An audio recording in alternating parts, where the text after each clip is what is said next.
Um, obviously, we have to talk about Ingo because he didn't stop talking. No, anyway, Ingo's great. Everybody who's spoken so far today has more or less cannibalized, well, not really cannibalized, but certainly cut into what it is we are going to talk about for the next 20 minutes. Dr. Titinan started it off in a really compelling way when he talked about linear and social and circular change. I'm going to argue that for the first time I'm going to argue, and I hope you'll all agree with me, that for the first time in history, we can say we can't really look at history. It was Fritz van Paschen, the former and brilliant CEO of the now defunct Starwood, sadly, who said that with cognitive bias, that you would always look to history to predict the future. Today, it's my argument, or it's our argument, I should say, that we're in a place, and I think all of the previous speakers this afternoon have said basically the same thing, that we're in a place where we don't really know what's going to happen. It was Nikhil who went on and was talking about robotics and devices and this and that, and I whispered to Chopeng Sam, who was sitting next to me, I mean, as soon as something like this comes out, and we've been talking about robots delivering room service or whatever it is, as soon as something like this comes out, it's outdated before it exists. And just because I can't not talk about Ingo, I would say 1 out of every 2 clients that are approaching us over the last year to 2 years to create some form of new brand, there is either a dominating wellness component or an absolute wellness component. So I think we're in a really interesting place. But before we get on to the meat of it, let's look at, or the comparison between what happened last Saturday, and it wasn't the cup final, for those of you who are football supporters, it was this. Oh, darling, darling, stand by me. Stand by me. Yeah.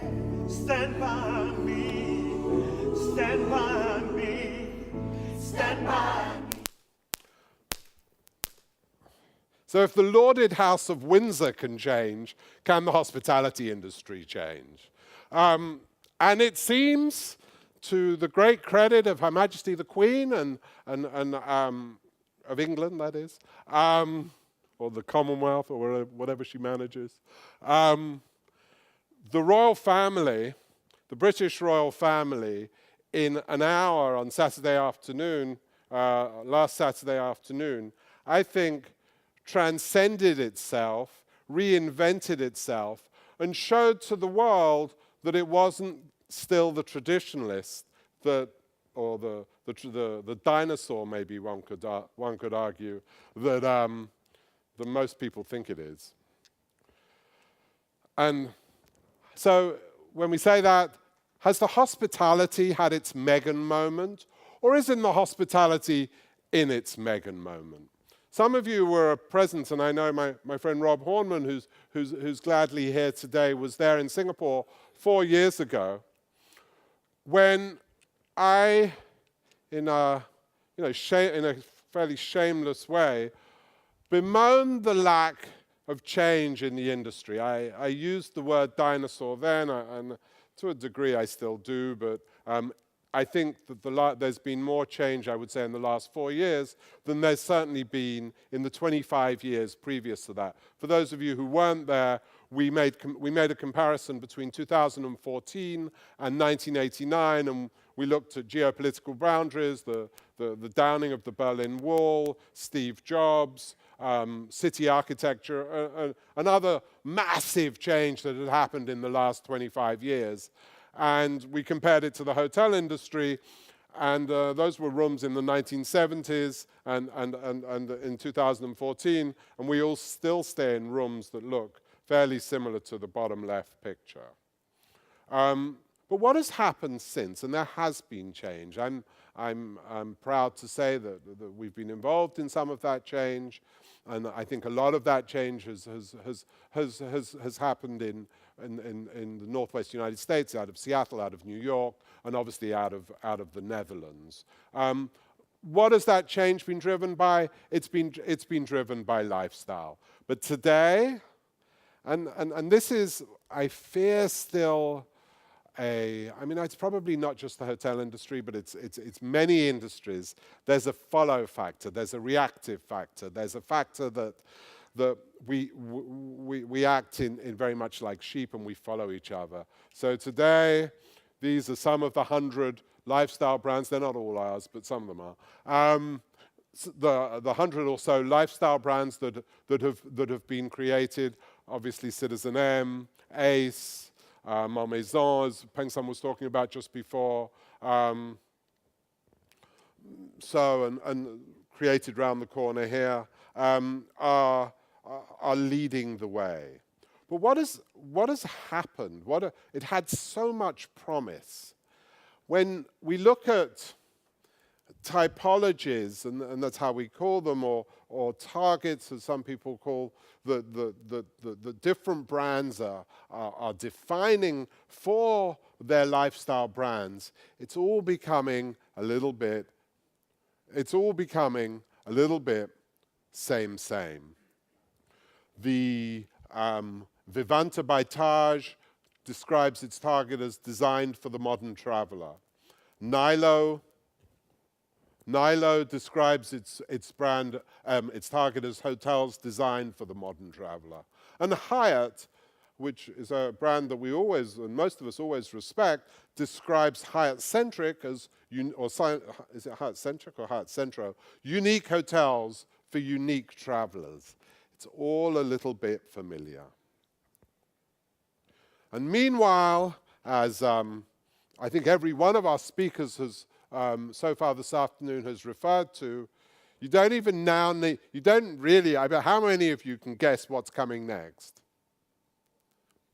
Shout it out. You must know what's coming next. There it is.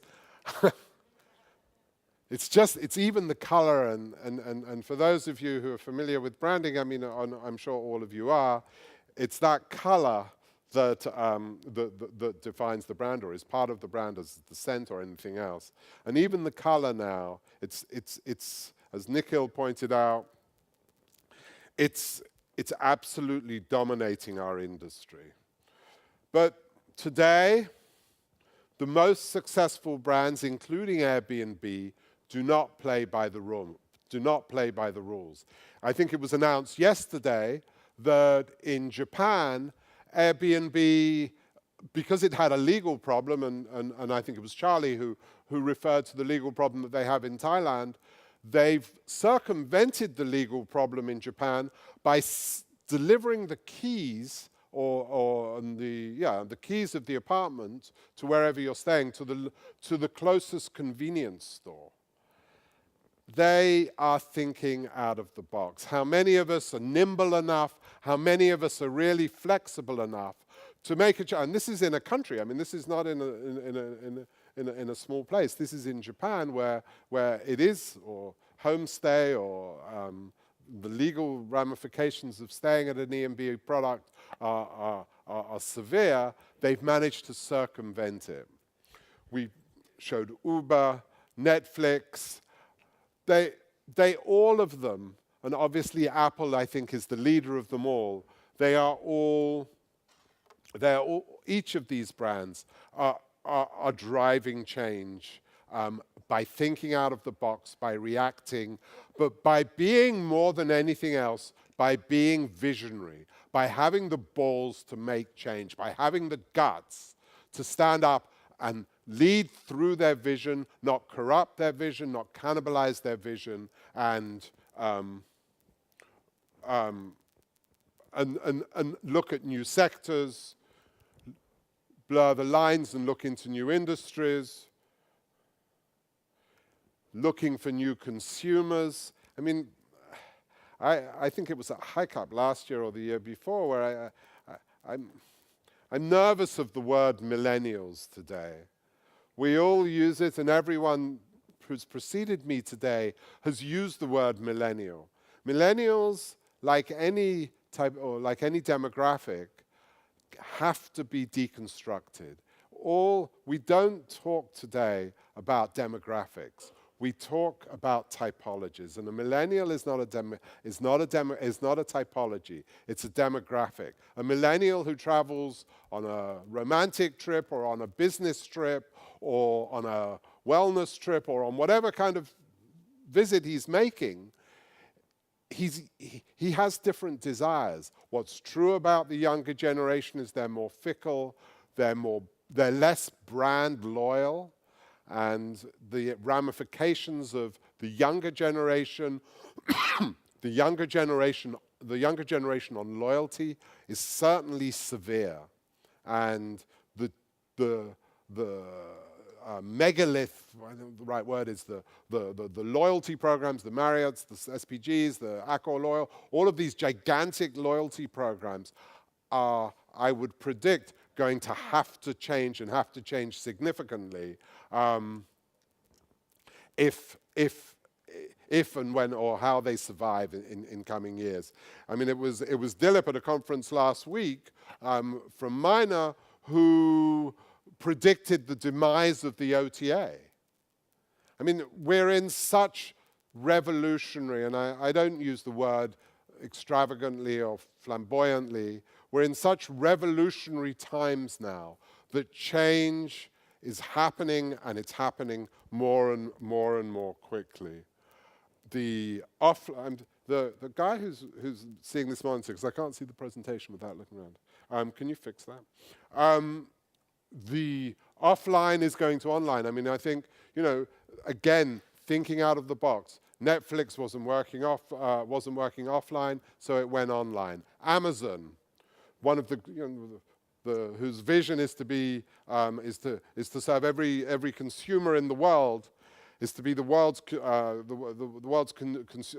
store for everybody in the world, has actually gone offline, where Amazon was obviously at the beginning of the revolution. So in terms of thinking inside the box and thinking outside the box, instead of thinking outside the box, we're saying get rid of the box, as Deepak Chopra quite rightly said. Get rid of the box, get rid of your boundaries. Find a way to reach your consumer and know who your typology is and find a way to reach them.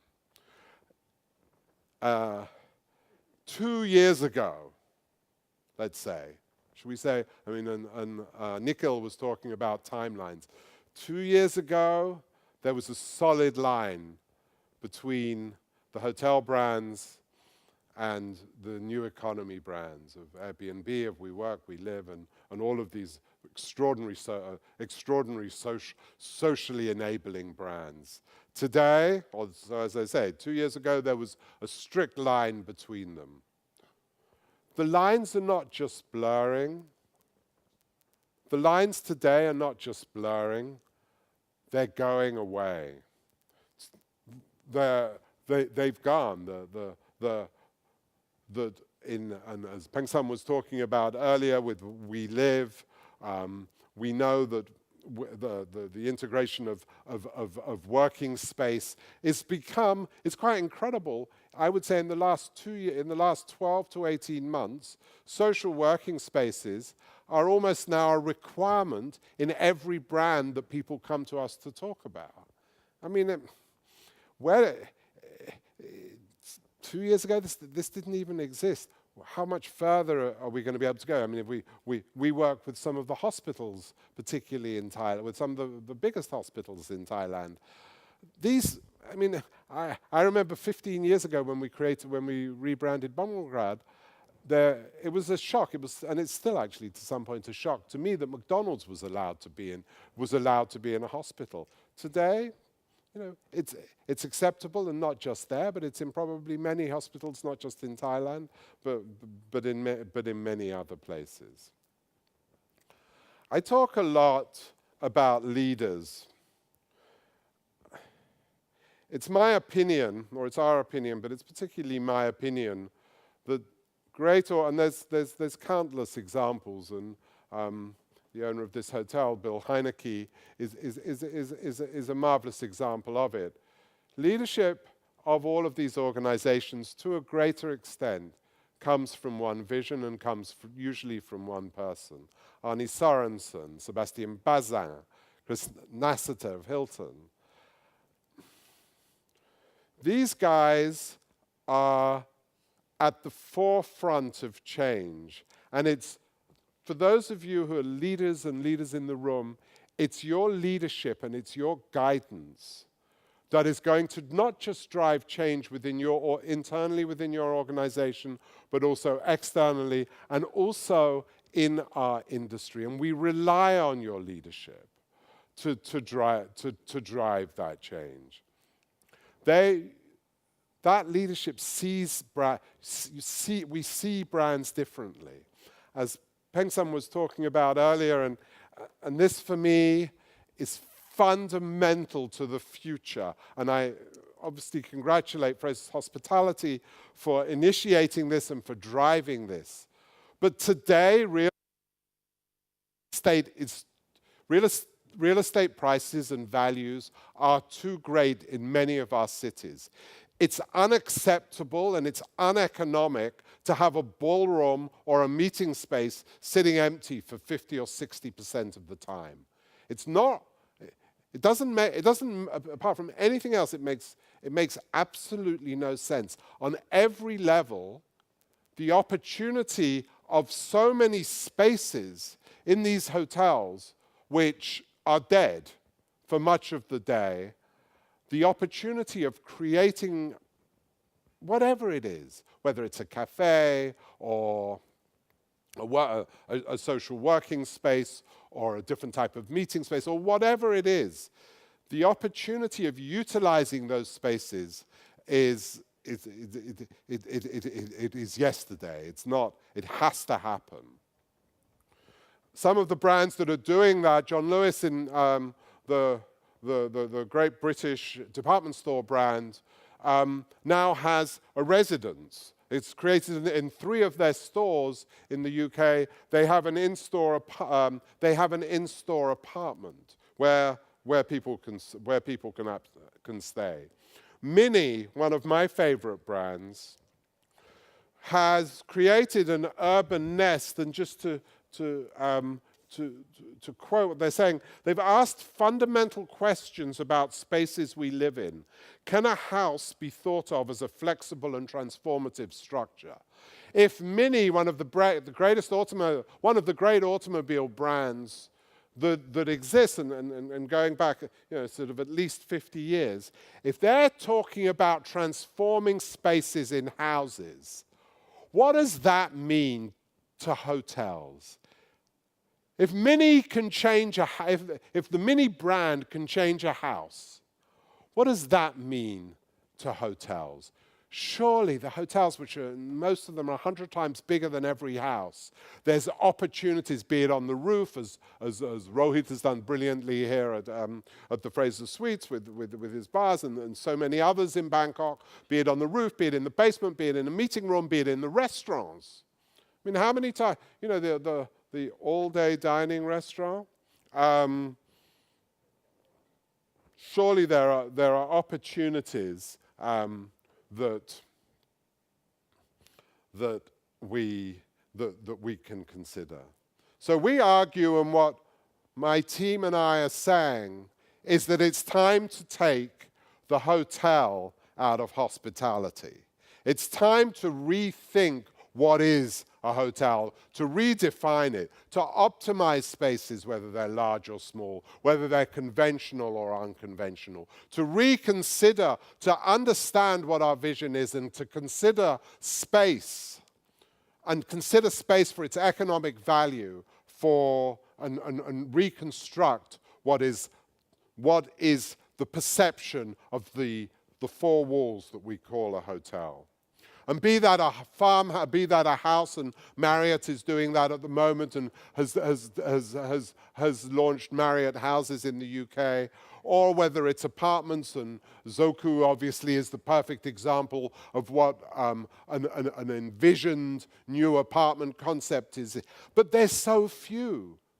There are so few examples of really visionary really visionary new, whether it's apartments or houses. Cafes, co-working spaces we've talked about. Look at museums, and again we look at the economies of museums. Airport lounges, and so many of us spend so much of our time in airport lounges. I won't use the word. It drives me absolutely bonkers how rubbish airport lounges are virtually universally. Virgin created the clubhouse at Heathrow 10 years ago, I'm not even sure when it was, 10, 15 years ago, and virtually no airline has had the courtesy to us as who frequent them. I mean, I go through an airport 2, 3, 4 times a week, and every time I'm pissed off. Every time I stand there and I'm like, why can't you do something nice for me? I'm giving you so much money, I'm giving you so much of myself, and you do nothing back for me.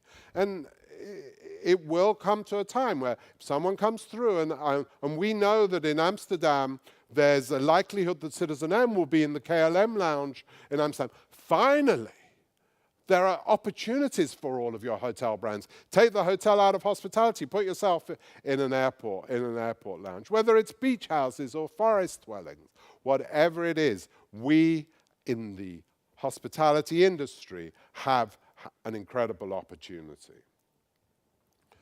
I just want to also quote my friend. Well, I wish he was my friend, but he's not. But the great respect I have for Sébastien Bazin, who has spent 630 million euro since he took over in charge of Accor in acquisitions.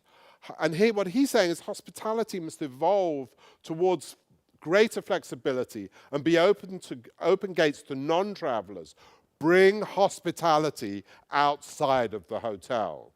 Marriott, Arne Sorensen, an incredible leader, and has changed the whole face of hospitality itself, and of course of Marriott, who's moving into home sharing.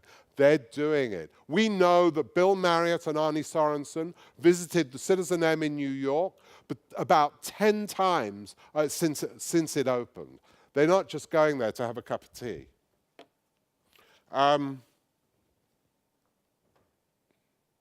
But as we say, there are changes, and over the last 4 years, there has been change. Where's it going? I'm no soothsayer, I'm no crystal baller, and that's why I fear for those of us who invest a tremendous amount of money in product that might be outdated. Look at all those things to control the temperature and whatever else in the room. They're not as functional. They need to evolve with the times. But we have to, in order to be successful, we have to stretch our horizons. Not just think about our customers today or tomorrow, but as my great friend Michael Levy, the founder of Citizen M, who told me a couple of weeks ago, he said, David, we're not thinking about tomorrow anymore. We're thinking about the day after tomorrow. And as simple as that might sound, as telling as I think it is.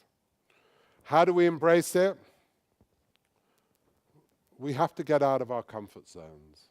My clients, and some of them are in the room, and my friends, you have to change your attitude. You have to stop being scared. You have to stop acting in your comfort zone. You have to dare to evolve your attitude to, as Deepak Chopra says, to take out of the box. You have to drive vision. You will not be able to do this unless you define a vision. It doesn't encompass everything. You have to define your vision. And you have to reimagine your organization. I'm also over time, so I'm going to be quick, but this is a small anecdote. We rebranded, as many of you will know, the Steigenberger Hotel Group into Deutsche Hospitality in Germany 3 years ago. they moved office from one side of Leonestrasse in Frankfurt to the other side of the street. When I first went into their offices, I nearly cried. The original offices, it was like they were classrooms. That every door was closed, every wall was up. Ingo, I know you've been there. Honestly, it was frankly heartbreaking. But they moved. They moved to the other side of the street. Every office, apart from a couple, are now open. They're glass walls. And the entire organization, and I congratulate them from the bottom of my heart, they managed to change. And when we say tech yourself up, I was with someone a few weeks ago who drives a company out of London, says, well, we create digital platforms. And I said, well, what does that mean? And he said, we create the entire environment, the whole digital environment, to project the brand. So it's not just a website, it's a whole ecosystem. Today, it's not about creating a website, it's about creating a digital ecosystem. So what do we say? And to end, the visionary starts with a clean sheet of paper, as Malcolm Gladwell says, and then he reimagines the world. I wish you luck. Thank you.